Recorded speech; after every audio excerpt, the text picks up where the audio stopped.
골로새서 4장 3절부터 6절까지의 말씀 우리 함께 합독하도록 하겠습니다. 함께 읽습니다. 또한 우리를 위하여 기도하되 하나님이 전도할 문을 우리에게 열어주사 그리스도의 비밀을 말하게 하시기를 구하라. 내가 이것을 인하여 매임을 당하였노라. 그리하면 내가 마땅히 할 말로써 이 비밀을 나타내리라. 외인을 향하여서는 지혜로 행하여 세월을 아끼라. 너희 말을 항상 은혜 가운데서 소금으로 고르게 함같이 하라. 그리하면 각 사람에게 마땅히 대답할 것을 알리라. 아멘. 오늘 말씀의 제목은 성도다운 삶을 삽시다라는 제목으로 함께 하나님의 말씀을 나누길 원합니다. 오늘도 말씀을 통해서 우리에게 주시는 하나님의 은혜가 사랑하는 모든 성도님들에게 임하길 주님의 이름으로 축복합니다. 요즘 코로나 시대를 이제 지나면서 참으로 일상에 대한 감사를 생각해 보게 되는 것 같습니다. 마스크 없이 숨을 쉬었던 때를 감사하게 되고 아이들과 자유롭게 이렇게 밖에 나가서 놀았던 것을 감사하게 되고 또 사람들과 거리낌 없이 이제 만나고 대화했던 그때를 이제 참 감사하게 되는 것 같습니다. 또 신앙에 있어서도 우리가 자유롭게 교회에 나와서 예배를 드리고 또한 찬양을 하고 기도를 하고 또한 성도들과 만나서 교제를 했던 그때를 이제 와서 좀 감사하게 되는 것 같습니다. 설교자인 저도 이제 마찬가지인 것 같은데요. 지금 이렇게 빈자리를 보면 우리 성도님들이 아직도 이렇게 눈에 선한 것 같습니다. 항상 당연히 계신 성도님들이라고 생각을 했지만 막상 이렇게 빈자리를 보니까 설교할 때 이렇게 눈을 마주하고 또한 서로 교통을 하면서 말씀을 전했었을 그때가 참으로 이렇게 감사함으로 다가오는 것 같습니다. 저처럼 없어지고 나서 소중함을 느끼는 것은 어리석은 사람의 모습이죠. 우리 모두가 내 옆에 있는 당연한 것, 마땅한 것에도 감사를 느낄 수 있는 그러한 지혜로운 성도가 되었으면 좋겠습니다. 오늘도 이렇게 하나님을 예배할 수 있음에 또한 주님의 말씀을 들을 수 있음에 감사를 하고 또한 그 말씀을 소중히 여길 수 있는 그러한 은혜가 저와 우리 모든 성도님들에게 있기를 주님의 이름으로 간절히 축복합니다. 오늘 말씀은 지난 시간에 이어서 기도에 대한 말씀을 함께 우리 성도님들과 나누기를 원합니다. 첫 번째는 기도에 대한 말씀이고 두 번째는 성도의 행실에 대한 그러한 이야기를 함께 나누려 합니다. 먼저 지난 시간 골로새서 말씀이 우리 성도님들 기억이 나시는지 모르겠는데요. 어떤 말씀이었습니까? 지난주에 말씀이 어떤 말씀이었죠? 우리 골로새서 4장 2절 말씀을 우리 함께 좀 띄워주시기 바랍니다. 골로새서 4장 2절 말씀인데요. 우리가 기억하는지 모르겠는데 기도를 항상 힘쓰고 기도에 감사함으로 깨어 있으라 라는 말씀이 골로새서 4장 2절의 말씀이었습니다. 그래서 새 사람을 입은 성도, 주님 한 분으로 만족하고 주님을 내 안에 모시고 살아가는 성도는 기도에 힘을 써야 된다. 그리고 기도함에 있어서 깨어 있어야 된다라는 것을 우리가 지난 시간 함께 살펴봤습니다. 어떠셨습니까? 한 주 동안 우리 성도님들 기도에 더 힘을 쓰시는 그러한 시간을 보내셨으리라 저는 믿습니다. 골로새 교회 성도들에게 2절 말씀을 통해서 여러분들이 기도에 힘쓰십시오 라고 권면했던 사도 바울은 이제 3절과 4절 말씀을 통해서 기도에 대한 부탁의 이야기를 그 성도들에게 이야기를 하고 있습니다. 그것은 바로 자신을 위한 중보기도, 사도 바울 자신을 위한 중보기도의 내용이었는데요. 우리 함께 3절과 4절 말씀을 함께 읽어보도록 하겠습니다. 우리 함께 3절과 4절 읽습니다. 시작. 또한 우리를 위하여 기도하되 하나님이 전도할 문을 우리에게 열어주사 그리스도의 비밀을 말하게 하시기를 구하라. 내가 이것을 인하여 매임을 당하였노라. 4절. 그리하면 내가 마땅히 할 말로써 이 비밀을 나타내리라. 아멘. 사도 바울은 지금 골로새 교회 성도들에게 우리를 위하여 기도해 달라라고 이야기를 하고 있습니다. 중보 기도의 요청을 하고 있는 것이죠. 예, 맞습니다. 홀로 기도하는 것보다 합심하여 함께 기도하는 것은 훨씬 더 강력한 기도의 응답을 이룬다라는 것을 우리는 잘 알고 있습니다. 그래서 사도 바울도 골로새 교회 성도들에게 자신을 위해 기도해 달라라고 지금 요청을 하고 있는 것입니다. 그런데 제가 이렇게 3절과 4절 말씀을 이렇게 묵상을 하는데 제 마음에 와닿는 것이 하나 있었습니다. 그것은 바로 사도 바울의 기도의 내용이었습니다. 중보기도에 요청을 하는데 그 중보기도의 내용이 무엇이냐라는 거죠. 그 내용이 제 마음에 와닿았는데요. 사도 바울은 지금 꿈에도 그리던 그 로마에 지금 도착을 했습니다. 로마에 지금 거하고 있습니다. 로마서를 보면요, 사도 바울이 몇 번이나 로마를 가려고 했지만 번번이 막힘을 받았다라고 이야기합니다. 그런데 그 로마를 사도 바울이 이제 도착을 한 거예요. 그런데 그 로마에 도착하자마자 사도 바울은 지금 어떠한 신세에 있습니까? 감옥에 갇혀 있다라는 것이 어떤 마음일까요? 사도 바울은 로마에서 복음을 전하고 또한 로마 교회 성도들을 만나서 함께 교제를 하고자 하는 그러한 모든 계획이 있었습니다. 그런데 그 모든 계획이 지금 엉망이 되었다라는 것이죠. 자, 만약에 저와 우리 성도님들이 이러한 상황 가운데 있었다면, 우리가 만약에 억울하게 감옥에 갇혀 있다면, 내가 계획했던 모든 계획이 다 엉망이 되었다면 우리는 어떠한 중보 기도를 요청을 할까요? 아마 풀려나게 기도해달라, 나는 억울합니다 라고 얘기하지 않겠습니까? 또는 내가 계획했던 모든 것들이 주님 안에서 다 이루어질 수 있도록 중보해 주세요 라고 요청하지 않겠습니까?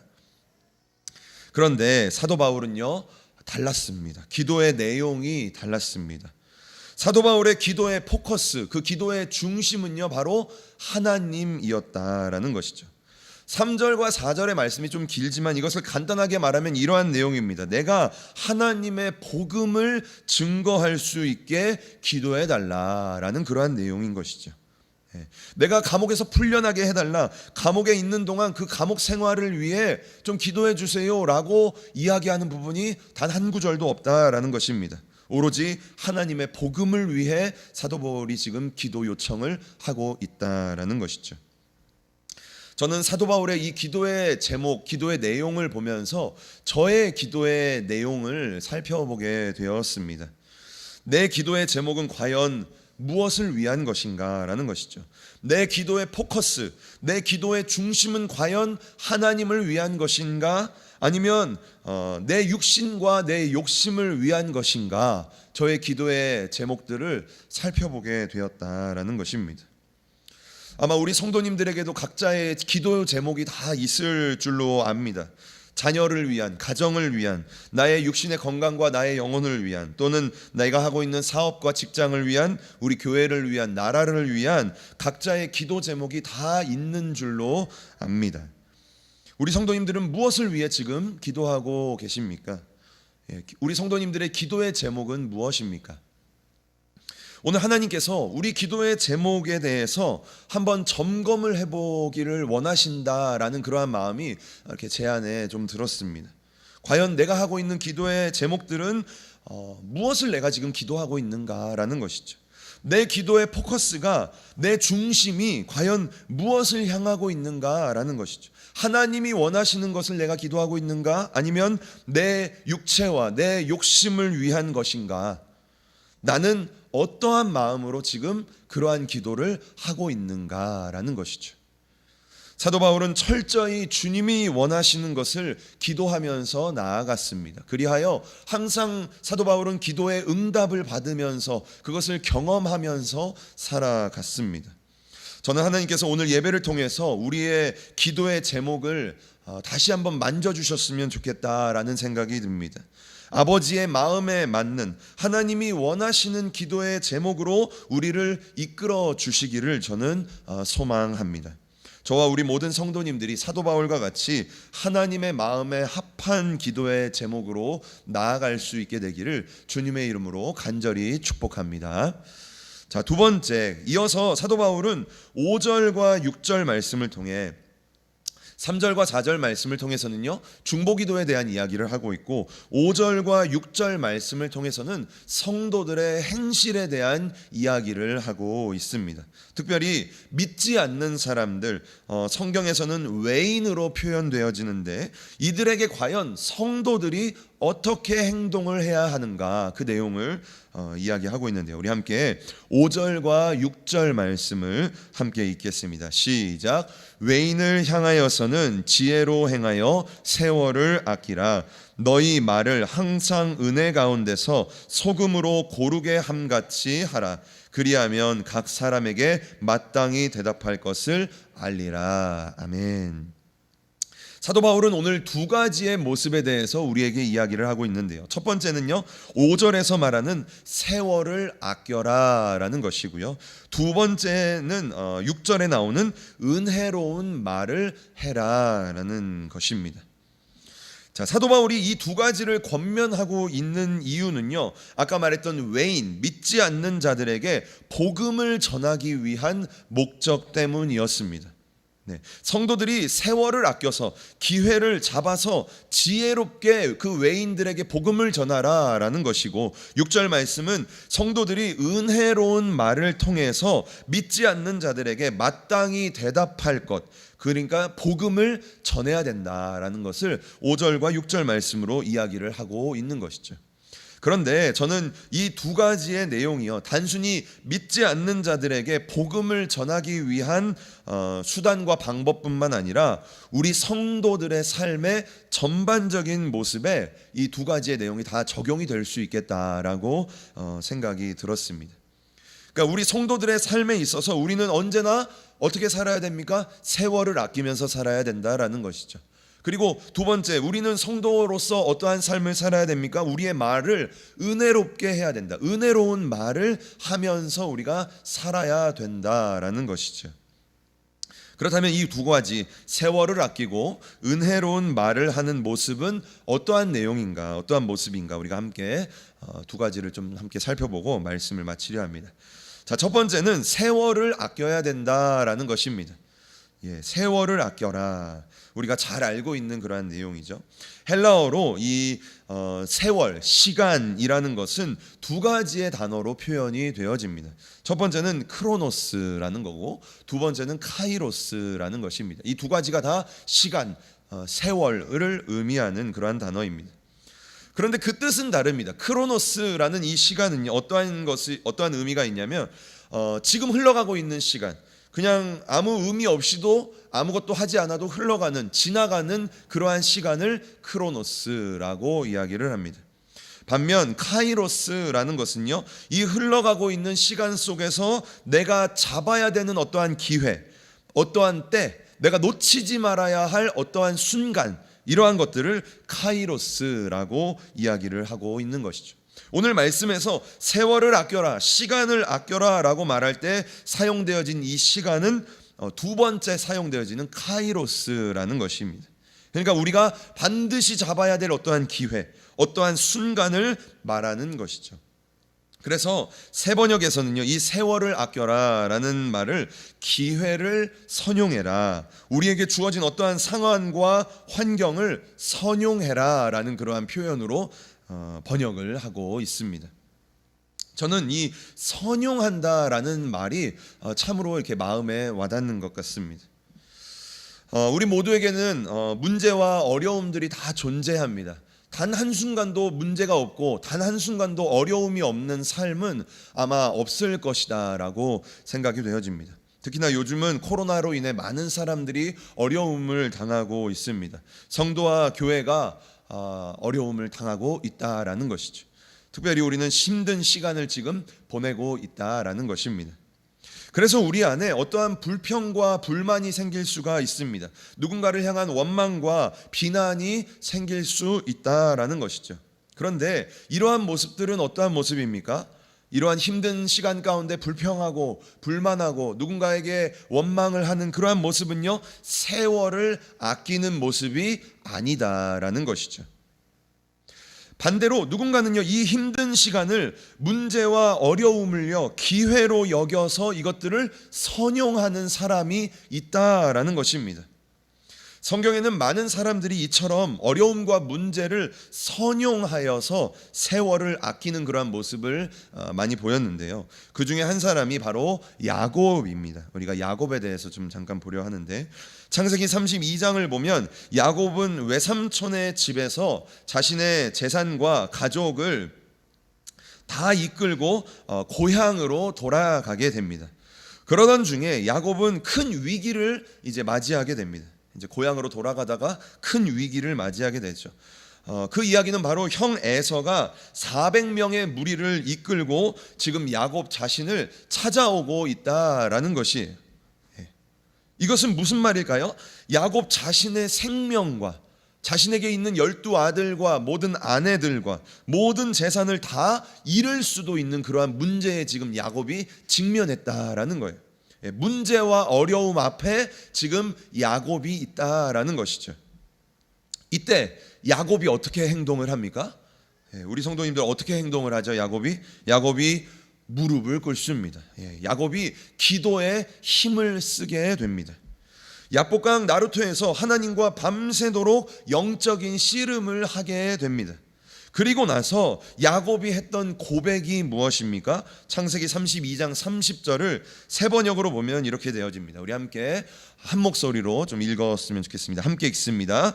야곱은 내가 하나님의 얼굴을 직접 뵙고도 목숨이 이렇게 붙어 있구나 하면서 그곳 이름을 브니엘이라고 하였다. 아멘. 야곱은 지금 이렇게 고백을 하고 있는 거예요. 내가 오늘 하나님의 얼굴을 배웠다. 내가 하나님의 얼굴을 봤다. 브니엘이라고 말하고 있는 거예요. 이렇게 문자적으로 보면 아무런 이렇게 감정이 드러나지 않지만 이 브니엘이라는 것은 야곱의 감탄이 섞여져 있는, 야곱의 감사가 있는, 야곱의 선포가 있는 그러한 외침이다라는 것이죠. 내가 오늘 하나님의 얼굴을 보았다라는 거예요. 브니엘이라고 야곱이 지금 고백을 하고 있다라는 것입니다. 우리에게 있는 문제 앞에서 원망하고 불평하고 또는 육체적인 해결책을 찾는 것은요, 정답이 아닙니다. 우리가 다 알고 있죠. 오히려 무릎을 꿇고 우리가 기도에 힘쓰므로 그 문제를 통해서 하나님을 우리가 보게 되는 은혜를 경험하는 것, 이것이 바로 세월을 아끼는 성도의 모습이다라는 것이죠. 가정과 아니면 나의 육체와 직장과 가정 가운데 어떠한 문제가 있으십니까? 어려움이 있으십니까? 그것은 바로 하나님이 우리에게 주시는 카이로스라는 것입니다. 기회이고 때다라는 것이죠. 무슨 기회입니까? 우리가 주님을 더 깊이 만날 수 있는 브니엘의 기회다라는 것입니다. 세월을 아껴라 라는 것은 우리에게 있는 상황과 환경을 선용해라 라는 것이에요. 우리에게 있는 문제와 어려움들을 선용해라 라는 것입니다.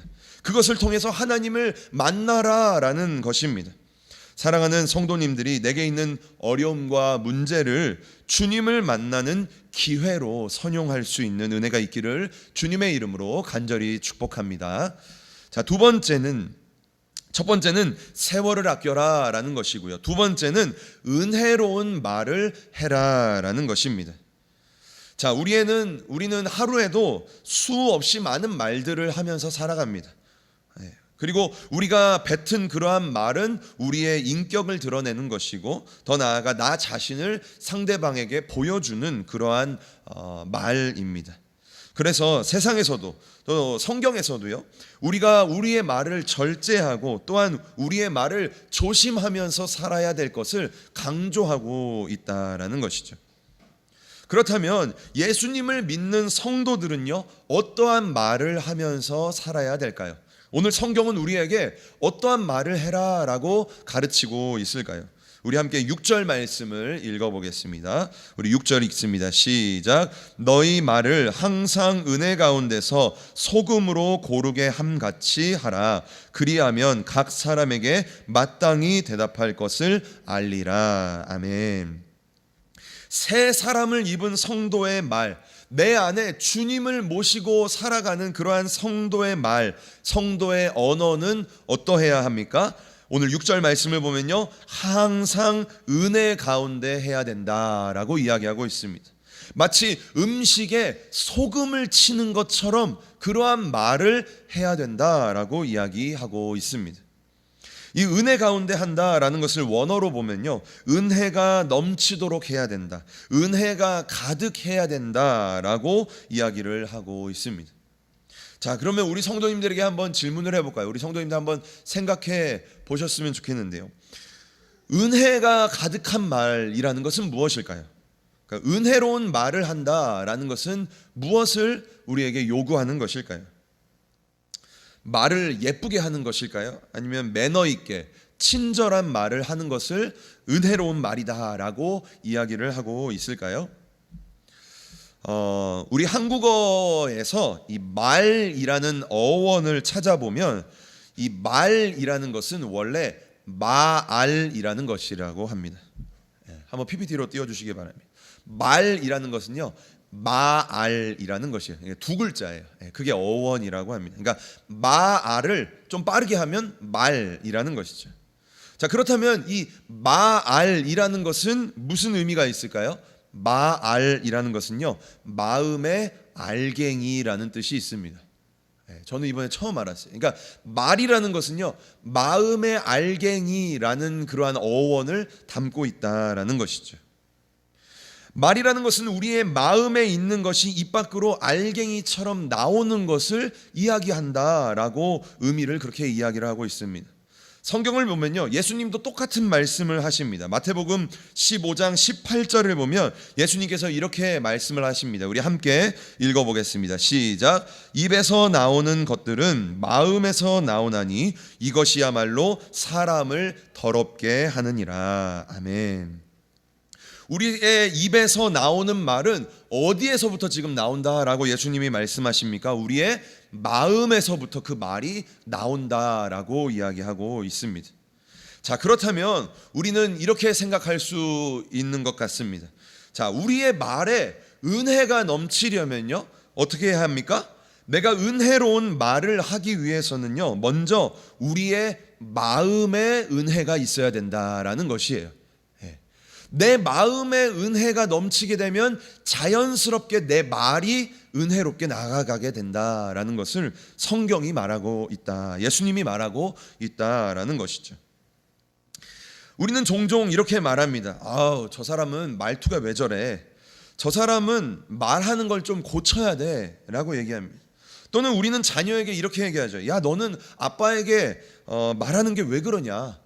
너 아빠 엄마한테 말하는 그 말투가 뭐야? 라고 우리는 종종 그런 말을 하게 됩니다.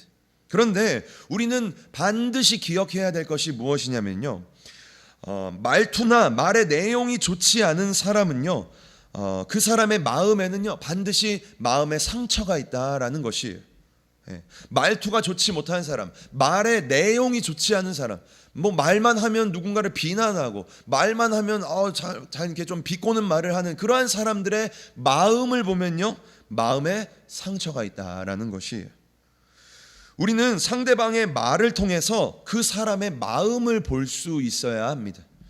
뭘 저렇게 말해 라고 생각하는 것이 아니라, 저 사람의 마음에 지금 상처가 있구나, 저 사람이 지금 외롭구나, 뭔가 불만이 있구나, 뭔가 힘들구나 라는 것을 우리가 그 사람의 말투를 통해서, 그 사람의 말의 내용을 통해서 우리가 그것을 파악할 수 있어야 된다라는 것이죠. 왜 그렇습니까?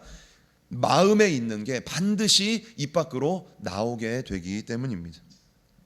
그렇기 때문에 우리는 나의 말투 또는 상대방의 말투를 고치려고 하는 것이 아니라 마음을 고치기 위해서 노력을 해야 된다라는 것입니다. 은혜로운 말을 연습하고 매너 있는 말을 연습하고 착한 말을 연습하고 노력하는 것이 아니라 내 마음을 하나님의 은혜로 가득 채워야 된다라는 것이죠. 그럴 때 우리는 은혜로운 말을 절로 할 수 있게 된다라는 것입니다. 우리가 바꿔야 될 것은요, 말이 아니라 마음이다라는 것입니다.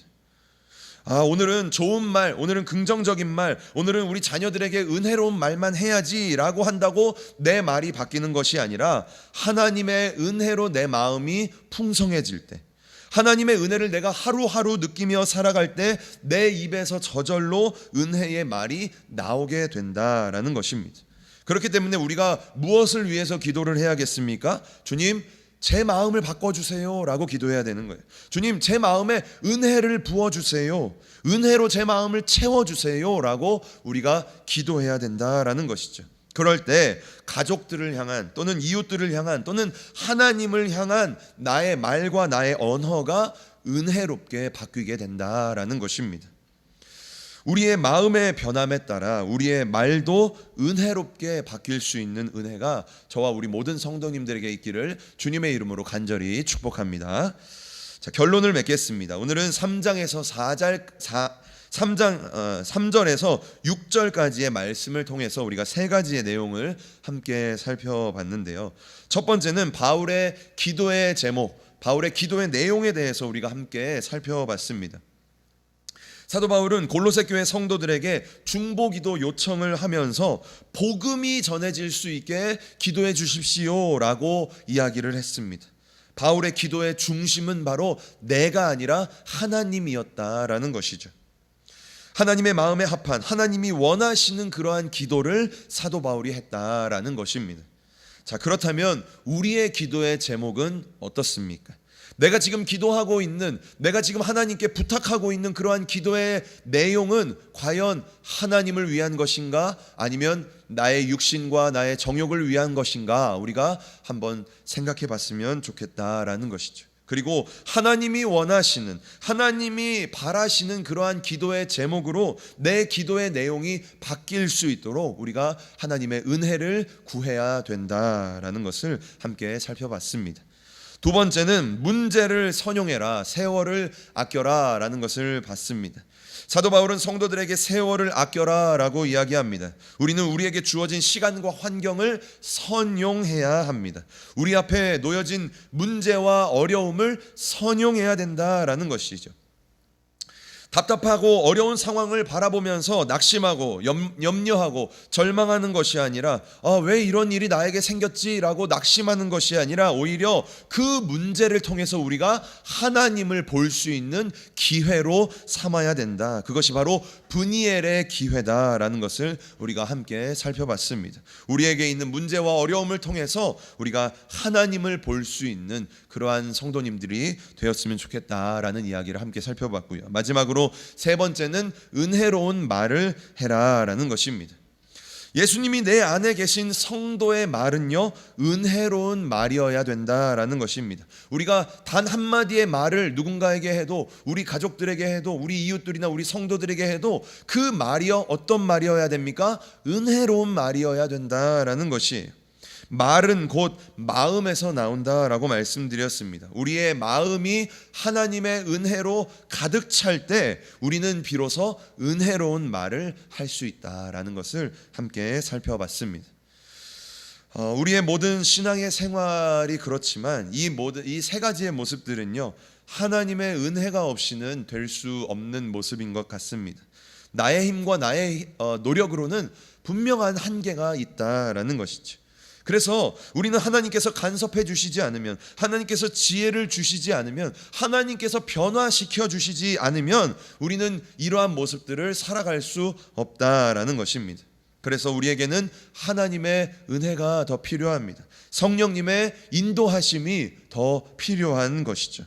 저와 우리 모든 성도님들이 오늘 함께 나눴던 이 세 가지의 모습을 바라보면서, 하나님, 저에게도 이 모든 것들을 이룰 수 있는 은혜를 더하여 주시옵소서. 성령님, 나를 인도하여 주시고 나의 모습을 인도하여 주셔서 내가 사도 바울과 같이 주님이 원하시는 기도를 할 수 있도록, 또한 나에게 있는 문제와 어려움들을 주님 앞에 선용할 수 있도록, 또한 내가 무슨 말을 하든지 은혜로운 말을 할 수 있도록, 사람들에게 덕을 세우는 그러한 말을 할 수 있도록 주님 나에게 은혜를 더하여 주시옵소서라고 우리가 하나님께 기도하며 나아갈 수 있는 그러한 사랑하는 모든 성도님이 될 수 있기를 주님의 이름으로 간절히 축복합니다.